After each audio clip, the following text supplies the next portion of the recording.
us. We need you to find a shot.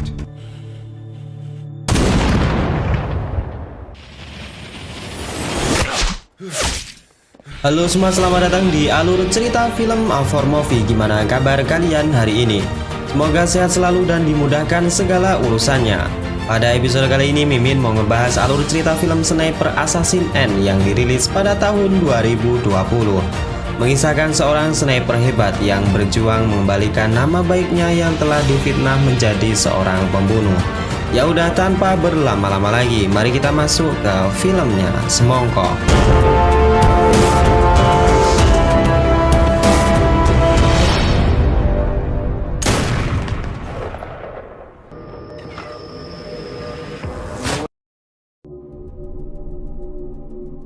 Film dibuka dengan memperlihatkan seorang wanita Jepang bernama Yuki sedang berada di dalam gedung.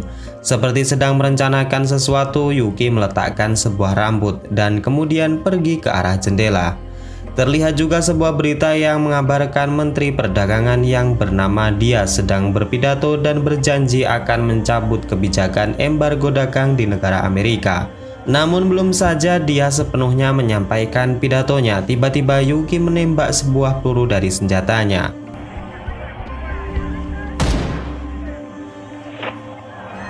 Dari sini kita dapat melihat jika Yuki telah membunuh Pak Menteri Dagang. Di sana ia juga telah memfitnah seseorang dengan meninggalkan selongsong peluru di dekat rambut yang telah ia siapkan tadi. Scene kemudian berpindah ke esokan harinya, tepatnya di markas CIA.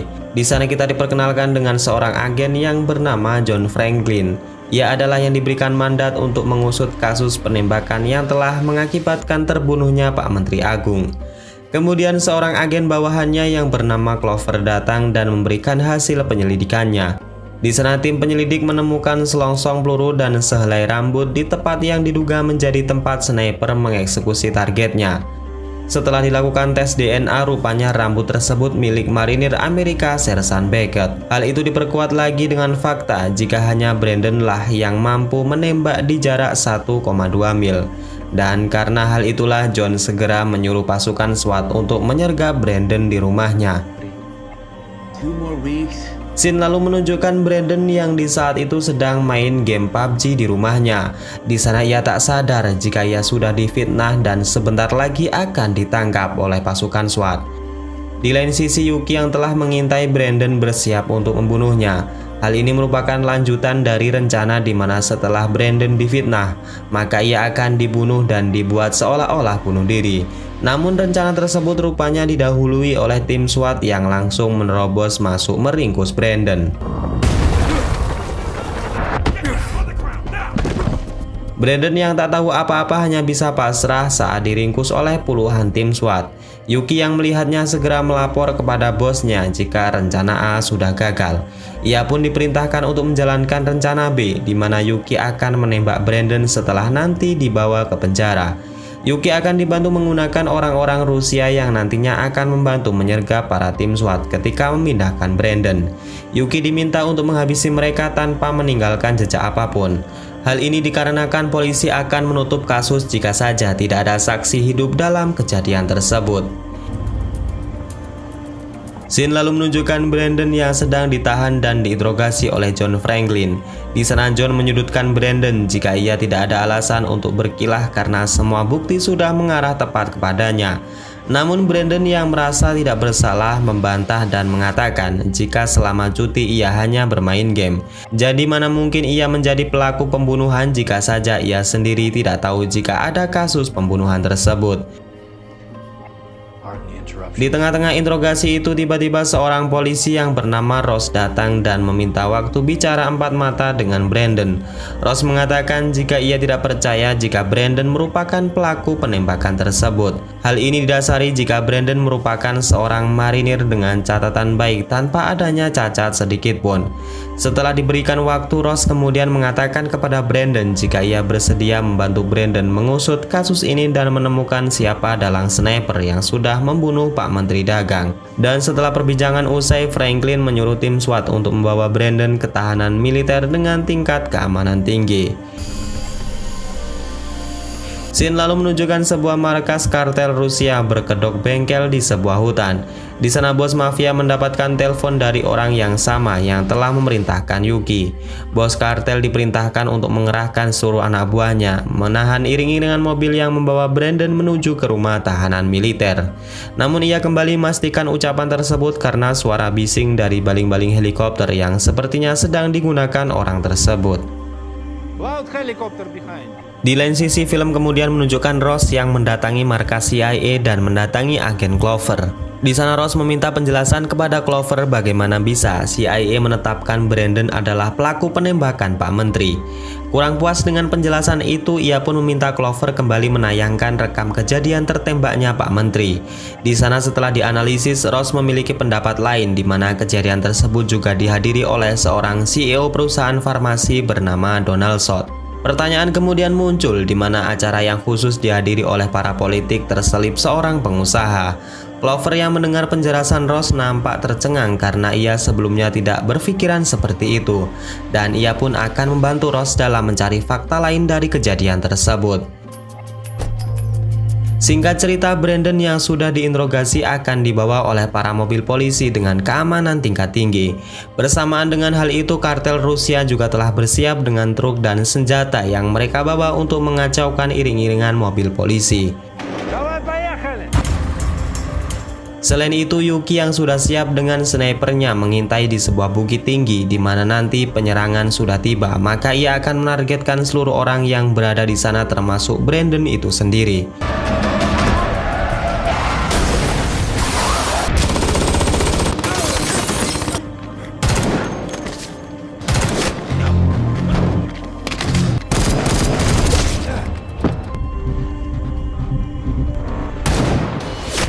Petugas yang menjaga Brandon dilibat habis tanpa sisa. Di sana Brandon memanfaatkan itu untuk membuka borgol, mengambil senjata dan balik menyerang para kartel Rusia.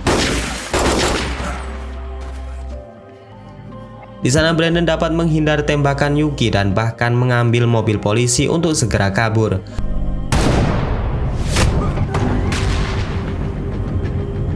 Melihat kegagalan itu, Yuki nampak marah dan melampiaskan dengan mengheadshot kepala kartel Rusia sampai pecah.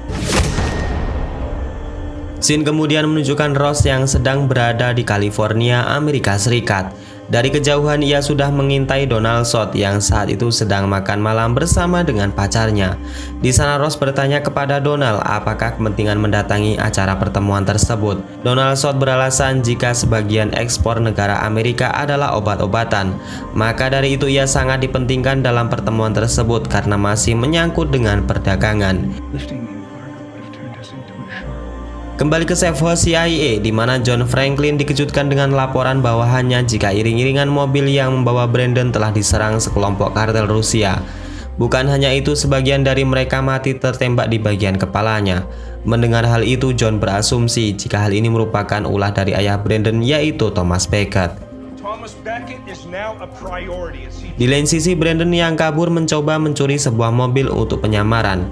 Namun naasnya seorang polisi setempat mengetahui aksi Brandon dan langsung menodongkan senjata ke arahnya. Brandon yang sudah sangat terlatih tak mempan hanya karena sebuah todongan senjata. Ia pun balik melumpuhkan kedua polisi culun itu dan segera kabur dari tempat tersebut.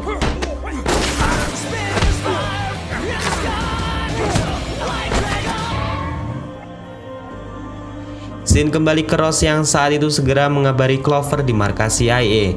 Di sana Ross meminta Clover mencari kejanggalan seputar perusahaan farmasi di Kanada seperti yang telah dituturkan oleh Donald Sot. Setelah lama mencari, rupanya 2 minggu yang lalu sebuah kejadian terjadi dan orang yang bertanggung jawab adalah Josh Reinhold.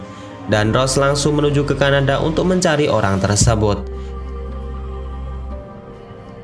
Setibanya di perusahaan farmasi yang berada di Kanada, Ross langsung ditemui oleh keamanan yang bernama Vionic. Di sana Ross menanyakan karyawan yang bernama John Reinhold. Namun Vionic menjawab jika Josh sakit dan hari ini tidak masuk kerja.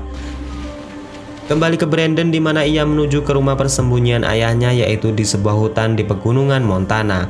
Bersamaan dengan hal itu, Ross kembali diberi informasi oleh Clover jika orang Rusia yang menyerang Brandon, salah satunya ada yang selamat. Untuk posisinya sekarang masih dirawat di rumah sakit Adi Sucipto. Mendengar informasi tersebut, Ross langsung bergegas menuju ke sana. Setelah sampai, benar saja seorang kartel Rusia berbaring lemah dengan keadaan luka yang cukup parah. Ross yang sudah tak sabar langsung menginterogasi orang itu untuk buka suara. Karena terus disiksa, akhirnya ia pun buka mulut jika orang yang sudah menyuruhnya adalah orang misterius yang bahkan namanya sendiri ia tidak disebutkan. Ia hanya mengatakan jika orang tersebut sering menggunakan helikopter sehingga saat itu suaranya kurang jelas.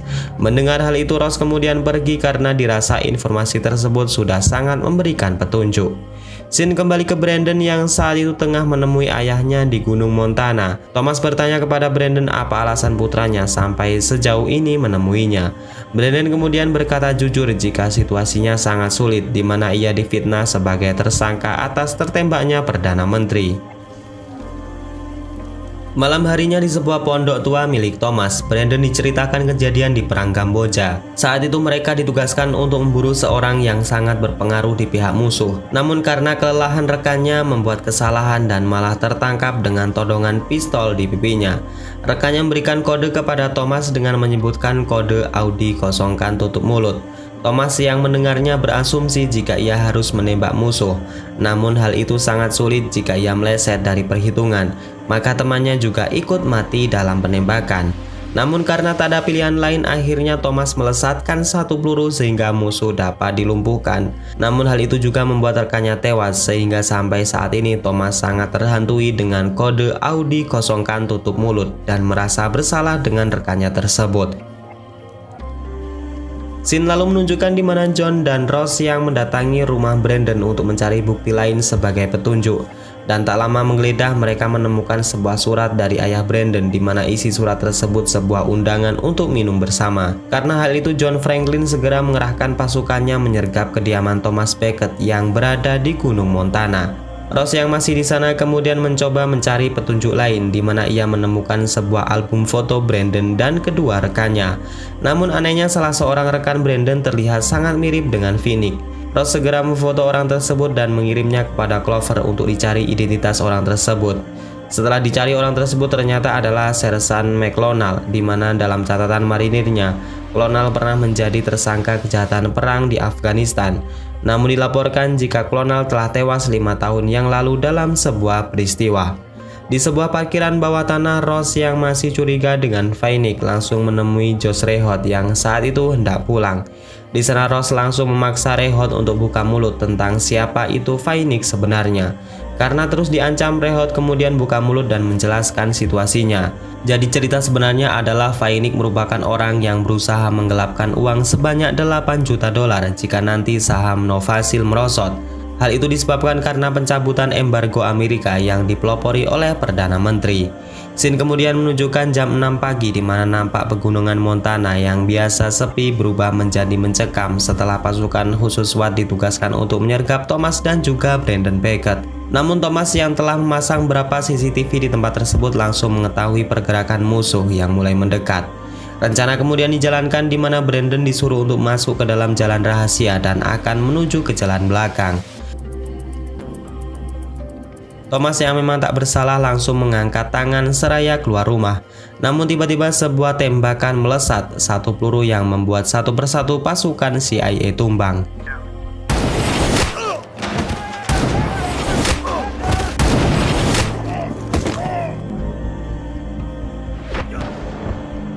Thomas yang selamat kembali masuk ke rumah dan bersiap dengan snipernya. Sedangkan Brandon sendiri menaiki sebuah menara dan terus berkomunikasi dengan ayahnya untuk mencari di mana posisi sniper musuh. Terjadi duel sniper epik di mana Yuki yang sendirian harus melawan Brandon dan juga ayahnya. Ia memilih kabur dengan cara menembak lengan seorang agen CIA yang saat itu sedang membawa senjata. Karena hal itu hampir membuat nyawa Thomas melayang. Namun Brandon yang langsung sigap menemukan posisi Yuki yang saat itu sedang mencoba kabur. Saat Brandon melakukan pengejaran, ia tak sadar jika saat ini dalam bidikan Yuki. Namun Thomas yang dari kejauhan membackup putranya segera sigap melihat bahaya itu dan menembakkan senjata Yuki hingga rusak. Brandon yang terus maju berhasil menghentikan langkah Yuki. Di sana duel seru antara Yuki dan Brandon pun terjadi.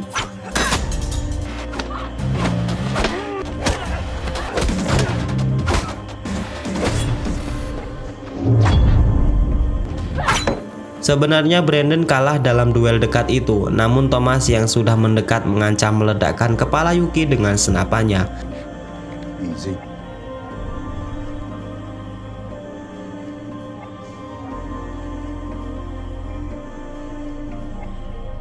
Scene kemudian kembali ke Ross yang saat itu pergi menemui Phoenix di rumahnya.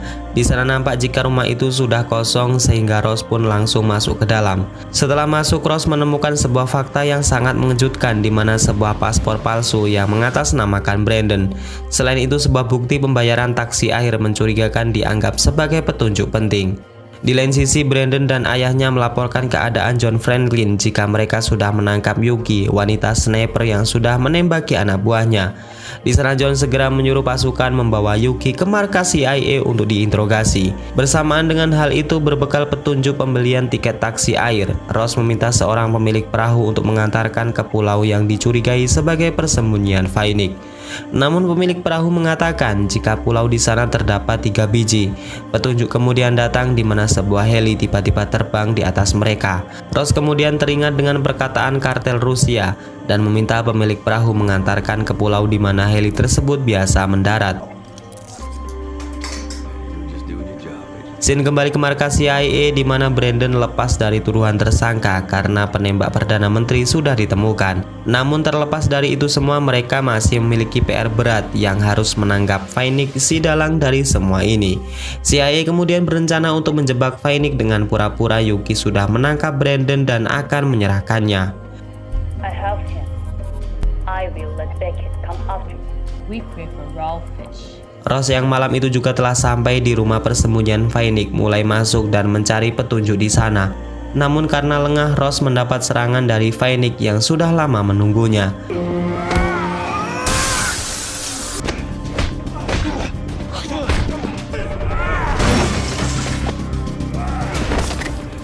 Saat Phoenix hendak membunuh Ross, tiba-tiba dari lantai 2 Donald muncul dan melarang Phoenix untuk membunuh Ross. Dari sini kita bisa melihat jika konspirasi besar ini tak lain dan tak bukan adalah ulah dari Donald itu sendiri. Untuk tujuannya sendiri membunuh Perdana Menteri adalah karena Donald takut jika embargo tersebut dilepas, maka omset penjualan obat bodreknya merosot dan membuat pendapatannya berkurang.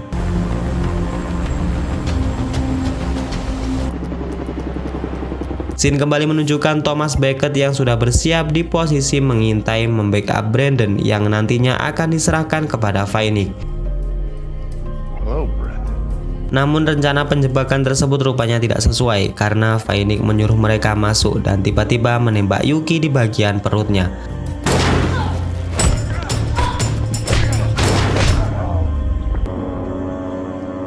Thomas yang melihat hal itu sempat ragu menembak Phoenix karena teringat dengan masa lalunya.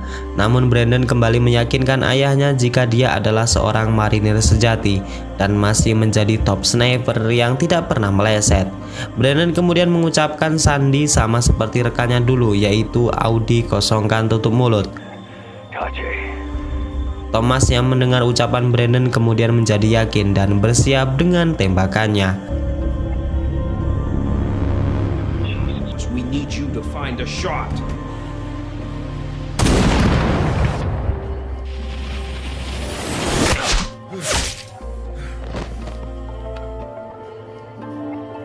Dan di akhir cerita, Donald si biang keladi masalah ini berhasil dilumpuhkan dan ia ditetapkan menjadi tersangka utama pembunuhan keji sang Perdana Menteri.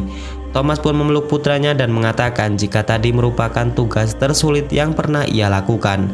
Namun berkat Brandon yang sudah meyakinkan ayahnya, membuat kepercayaan diri Thomas menjadi bangkit dan akhirnya bidikannya tepat sasaran. Dan kemudian film ini pun selesai. Oke, segitu aja guys alur cerita pada episode kali ini. Terasa rumit dengan alur film yang diwarnai banyak masalah di dalamnya. Namun saya dan mungkin kalian semua juga setuju jika ending dalam film ini terasa sangat epik dan tidak mengecewakan. Saya Najwa undur diri, wassalamualaikum warahmatullahi wabarakatuh.